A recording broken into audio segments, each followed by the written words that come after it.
గురువు అనేవాడు ఎప్పుడూ విద్యను దానంగా ఇస్తాడు. విద్యను ఒక వ్యాపారంగా చేయడు. కనుకనే గురువులు తమ శిష్యుల నుండి దక్షిణ ఆశిస్తుంటారు, మూల్యాన్ని కాదు.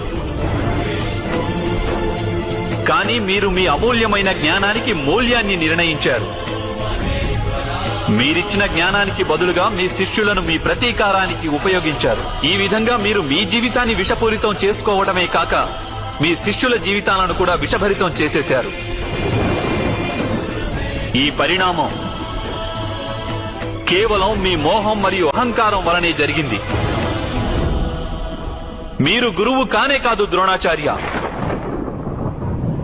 ఏ వ్యక్తికి హృదయంలో అహంకారం, అలాగే మనసులో మోహం మరియు దురాశలు ఉంటాయో అతని ద్వారా ఎటువంటి ధర్మ కార్యము జరుగుట సాధ్యం కాదు.